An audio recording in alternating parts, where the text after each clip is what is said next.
भारत और नेपाल के बीच इस वक्त तल्खी देखी जा रही है।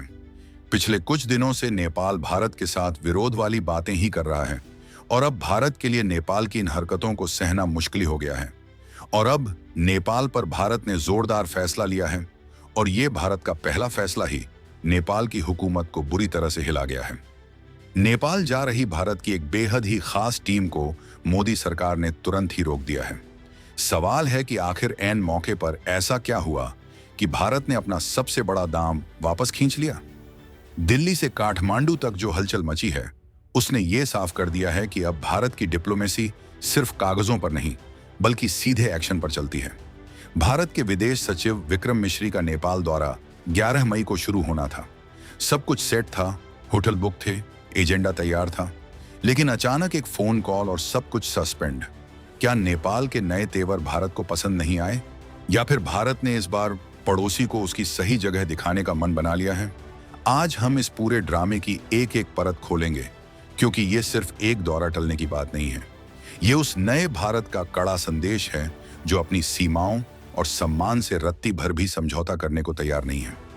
नेपाल में हाल ही में सत्ता की कुर्सी बदली है और बालन शाह वहां के नए प्रधानमंत्री बने हैं। बालन शाह का नाम आते ही काठमांडू की गलियों में एक अलग ही जोश दिखता है, लेकिन दिल्ली के गलियारों में इसे बहुत ही बारीकी से ऑब्जर्व किया जा रहा है। भारत की योजना बहुत सिंपल और साफ थी। विदेश सचिव विक्रम मिश्री को काठमांडू भेजा जा रहा था ताकि वो प्रधानमंत्री बालन शाह को भारत आने का औपचारिक न्योता दे सकें। भारत चाहता था कि नई सरकार के साथ रिश्ते शुरू से ही पटरी पर रहें, लेकिन कहते हैं ना कि राजनीति में जो दिखता है वो होता नहीं और जो होता है वो दिखता नहीं। 11 मई की वो तारीख जिसे लेकर दोनों देशों के दूतावासों में महीनों से तैयारी चल रही थी, उसे अचानक अनिश्चित काल के लिए टाल दिया गया। अब सवाल ये है कि अगर सब कुछ ठीक था तो फिर ये ब्रेक क्यों लगा? क्या नेपाल के पीएमओ ने भारत के सम्मान में वो गर्मजोशी नहीं दिखाई जिसकी उम्मीद की जा रही थी? इस पूरे मामले के पीछे सबसे बड़ा कांटा है लिपुलेख। लिपुलेख वो इलाका है जिसे भारत अपना अभिन्न अंग मानता है और रणनीतिक रूप से ये भारत के लिए उतना ही जरूरी है जितना कि शरीर के लिए सांस। पिछले कुछ दिनों से नेपाल के भीतर लिपुलेख को लेकर एक अजीब सी बयानबाजी शुरू हो गई है। नेपाल की नई सरकार और वहां का विपक्ष दोनों ही इस मुद्दे को हवा दे रहे हैं ताकि घरेलू राजनीति में अपनी पकड़ मजबूत कर सकें। लेकिन वो शायद ये भूल रहे हैं कि 2026 का भारत अब पुराने ढर्रे पर नहीं चलता। जब विक्रम मिश्री के दौरे की बात आई तो भारतीय पक्ष ने नेपाल के प्रधानमंत्री कार्यालय यानी पीएमओ से मुलाकात का कंफर्मेशन मांगा था। रिपोर्ट्स बताती हैं कि वहां से कोई ठोस जवाब नहीं आया। अब आप ही सोचिए, अगर भारत का इतना बड़ा अधिकारी वहां जाए और उसे प्रधानमंत्री से मिलने का सही समय ही न मिले, तो क्या यह भारत के प्रोटोकॉल का अपमान नहीं होता? भारत ने बिना देर किए अपना दौरा स्थगित कर दिया और साफ मैसेज दे दिया कि जब तक आप सीरियस नहीं होंगे हम बात नहीं करेंगे। लिपुलेख का विवाद कोई नया नहीं है, लेकिन 2026 में इसने एक नया मोड़ ले लिया है। ये वो इलाका है जहां से भारत की सीमाएं सीधे तिब्बत और चीन के करीब पहुंचती हैं। भारत ने यहां सड़क निर्माण से लेकर इंफ्रास्ट्रक्चर तक काफी काम किया है। नेपाल इसे विवादित बताता है, जबकि इतिहास के पन्ने कुछ और ही कहते हैं। नेपाल की राजनीति में जब भी कोई नया नेता आता है वो अक्सर राष्ट्रवाद का कार्ड खेलने के लिए भारत के साथ सीमा विवाद को तूल देता है। बालन शाह ने भी शायद यही रास्ता चुना है, लेकिन भारत की तरफ से विक्रम मिश्री का दौरा टलना एक कड़ा प्रहार है। इसे आप एक तरह की साइलेंट वार्निंग कह सकते हैं।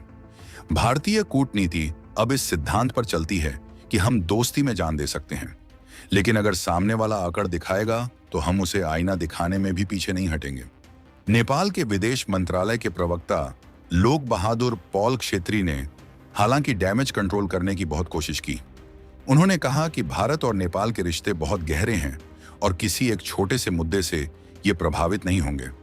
सुनने में ये बहुत अच्छा लगता है, लेकिन हकीकत की जमीन पर स्थिति कुछ और है।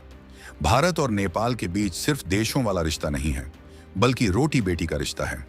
हमारी सीमाएं खुली हैं, हमारे लोग एक दूसरे के यहाँ काम करते हैं, हमारी संस्कृति और धर्म एक है। लेकिन जब बात देश की सुरक्षा और जमीन की आती है तो भारत के लिए सबसे पहले राष्ट्र प्रथम आता है। लिपुलेख को लेकर नेपाल ने जो नक्शा विवाद शुरू किया था उसकी टीस आज भी रिश्तों में महसूस की जा सकती है। और अब जब बालन शाह की सरकार इसे फिर से कुरेद रही है, तो भारत ने अपना रुख सख्त कर लिया है। जरा सोचिए, 11 मई को विक्रम मिश्री काठमांडू की फ्लाइट पकड़ने वाले थे। नेपाल में भारतीय दूतावास ने रेड कारपेट बिछाने की तैयारी कर ली थी, लेकिन अचानक भारतीय पक्ष ने कहा कि फिलहाल हम नहीं आ रहे। यह नेपाल की सरकार के लिए एक बड़ा झटका था। नेपाल के भीतर इस बात को लेकर काफी चर्चा है कि क्या भारत उनसे नाराज है। असल में नाराजगी से ज्यादा ये एक रियलिटी चेक है। भारत ने यह जता दिया है कि अगर प्रधानमंत्री स्तर की मुलाकात की गारंटी नहीं है तो विदेश सचिव के दौरे का कोई राजनीतिक मतलब नहीं रह जाता। हम सिर्फ चाय पीने और हाथ मिलाने के लिए अपने उच्च अधिकारियों को नहीं भेजते, हमें ठोस नतीजे चाहिए होते हैं। नेपाल की नई सरकार को यह समझना होगा कि भारत के साथ रिश्ते सुधारना उनकी जरूरत है, न कि भारत की मजबूरी। 2026 तक के आंकड़ों को देखें तो भारत ने नेपाल की आर्थिक मदद और इंफ्रास्ट्रक्चर डेवलपमेंट में अरबों रुपए खर्च किए हैं। नेपाल की अर्थव्यवस्था का एक बड़ा हिस्सा भारत से होने वाले व्यापार और ट्रांजिट पर टिका है। इसके बावजूद अगर वहां की राजनीति में भारत विरोधी सुर उठते हैं तो ये चिंता का विषय है। लिपुलेख के अलावा काला पानी और लिम्पियाधुरा जैसे इलाकों पर भी नेपाल के दावे भारत को खटकते रहे हैं। भारत का मानना है कि ये मुद्दे आपसी बातचीत से सुलझाए जा सकते हैं, लेकिन इन्हें राजनीति का अखाड़ा बनाना बर्दाश्त नहीं किया जाएगा। विक्रम मिश्री का दौरा स्थगित होना इसी गुस्से का एक छोटा सा ट्रेलर है। नेपाल के भीतर बालन शाह की छवि एक कट्टर राष्ट्रवादी नेता की है। उन्होंने युवाओं के बीच काफी लोकप्रियता हासिल की है, लेकिन एक देश चलाने और एक शहर चलाने में बहुत फर्क होता है। अंतर्राष्ट्रीय संबंध भावनाओं से नहीं बल्कि हितों से चलते हैं। अगर बालन शाह भारत के खिलाफ जाकर अपनी साख बनाना चाहते हैं तो उन्हें इसके कूटनीतिक परिणाम भुगतने के लिए तैयार रहना होगा। भारत ने फिलहाल शांति बनाए रखी है, लेकिन द्वारा टालकर यह बता दिया है कि गेंद अब नेपाल के पाले में है। उन्हें तय करना होगा कि वो भारत के साथ मिलकर आगे बढ़ना चाहते हैं या फिर विवादों की पुरानी पोटली खोलकर बैठना चाहते हैं। इस घटनाक्रम के पीछे एक और बड़ा एंगल है और वो है चीन का बढ़ता प्रभाव। इसमें कोई दो राय नहीं है कि पिछले कुछ सालों में चीन ने नेपाल के भीतर अपनी पैठ जमाई है। चाहे वो कर्ज का जाल हो या फिर कम्युनिस्ट विचारधारा का प्रसार, चीन हमेशा से भारत और नेपाल के बीच दरार डालने की कोशिश करता रहा है। भारत इस बात को बखूबी जानता है, इसीलिए भारत ने अब वेट एंड वॉच की पॉलिसी अपनाई है। हम देख रहे हैं कि बालन शाह की सरकार चीन की तरफ कितना झुकती है और भारत के हितों का कितना ध्यान रखती है। विक्रम मिश्री का दौरा टलना नेपाल के लिए एक इशारा है कि अगर आप दूसरे के इशारे पर नाचेंगे तो भारत अपने दरवाजे बंद भी कर सकता है। नेपाल के पूर्व राजनयिकों का भी मानना है कि ये दौरा टलना नेपाल की कूटनीति की एक बड़ी विफलता है। जब भारत जैसा बड़ा पड़ोसी खुद फैल कर रहा हो तो उसे इस तरह का ठंडा रिस्पॉन्स देना समझदारी नहीं है। भारत के विदेश सचिव का दौरा न सिर्फ द्विपक्षीय संबंधों के लिए जरूरी था, बल्कि ये नेपाल के प्रधानमंत्री के लिए भारत यात्रा का एक सुनहरा मौका भी था। अब जब यह टल गया है तो बालन शाह की प्रस्तावित भारत यात्रा पर भी संकट के बादल मंडराने लगे हैं। बिना विदेश सचिव की ग्राउंडवर्क रिपोर्ट के प्रधानमंत्री स्तर की मुलाकात मुमकिन नहीं होती। यानी अब सब कुछ ठंडे बस्ते में चला गया है। भारत और नेपाल के रिश्तों में उतार चढ़ाव तो पहले भी आए हैं। 2015 की नाकेबंदी आपको याद होगी, जिसने दोनों देशों के रिश्तों को हिलाकर रख दिया था। उसके बाद से भारत ने अपनी नीति बदली है। अब भारत सीधे टकराव के बजाय कूटनीतिक दबाव का इस्तेमाल करता है। हम मदद भी करते हैं, हम प्यार भी दिखाते हैं, लेकिन अगर जरूरत पड़े तो हम पीछे हटना भी जानते हैं। 2026 का भारत बहुत कॉन्फिडेंट है। हमारी इकोनॉमी दुनिया में डंका बजा रही है, हमारी सेना मॉडर्न है और हमारी विदेश नीति अब रिएक्टिव नहीं बल्कि प्रोएक्टिव है। हम समस्या आने का इंतजार नहीं करते, हम उसे पहले ही भांप लेते हैं। लिपुलेख का मुद्दा सिर्फ जमीन का टुकड़ा नहीं है, ये भारत के करोड़ों लोगों की आस्था का केंद्र भी है, क्योंकि यही रास्ता मानसरोवर यात्रा के लिए जाता है। भारत ने जब यहाँ सड़क बनाई तो नेपाल ने इसका विरोध किया। तब भी भारत ने साफ कहा था कि ये इलाका हमारा है और हम अपनी जमीन पर विकास करने के लिए किसी से अनुमति नहीं लेंगे। अब 2026 में जब नेपाल फिर से वही राग अलाप रहा है तो भारत ने अपनी चुप्पी से बहुत कुछ कह दिया है। इस पूरे विवाद में एक बात और गौर करने वाली है। नेपाल के भीतर एक बड़ा तबका ऐसा भी है जो भारत के साथ अच्छे रिश्ते चाहता है। वहां के व्यापारी, वहां के मजदूर और वहां के आम लोग जानते हैं कि भारत के बिना नेपाल की सांसें अटक सकती हैं। लेकिन वहां के कुछ राजनेता अपनी कुर्सी बचाने के लिए जनता की भावनाओं को भड़काते हैं। भारत ने अब इस खेल को समझना शुरू कर दिया है। इसीलिए अब भारत की मदद भी शर्तों के साथ आती है। हम मदद करेंगे, लेकिन बदले में हमें सुरक्षा और सम्मान चाहिए। अगर नेपाल की नई सरकार ये नहीं समझ पा रही है, तो ये उनकी राजनीतिक अपरिपक्वता है। भारत के विदेश मंत्रालय ने आधिकारिक तौर पर कोई कारण नहीं बताया है, और यही कूटनीति की सबसे बड़ी खूबसूरती है। जब आप कुछ नहीं बोलते, तो दुनिया अपने आप अंदाजा लगाने लगती है। और यहां अंदाजा बिल्कुल साफ है। भारत को नेपाल का रवैया पसंद नहीं आया।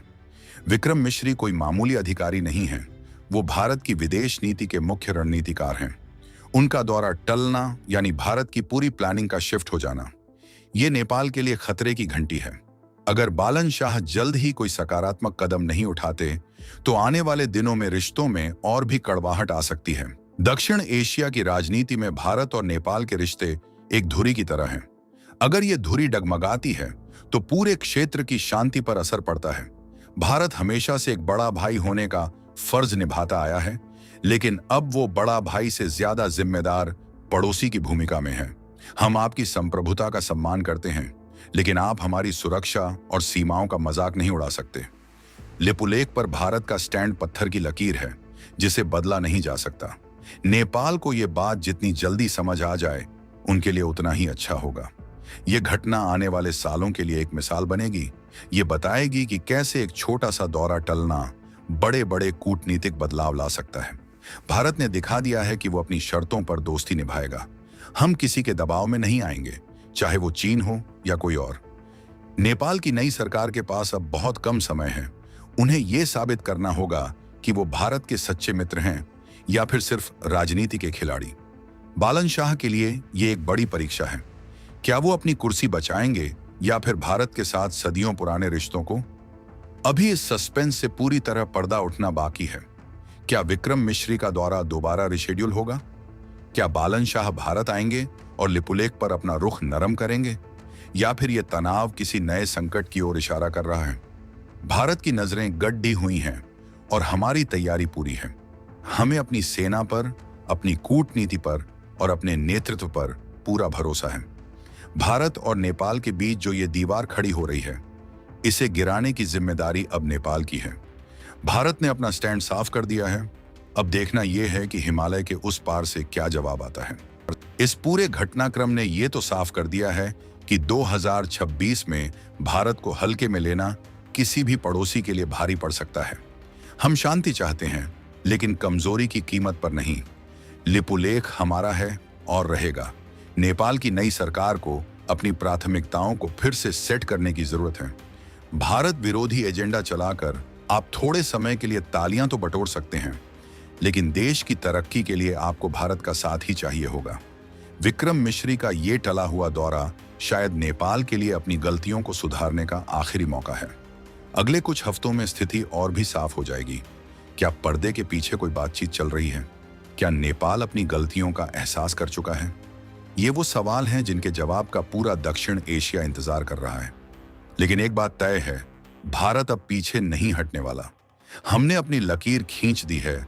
अब सामने वाले को तय करना है कि वो इस लकीर का सम्मान करता है या नहीं।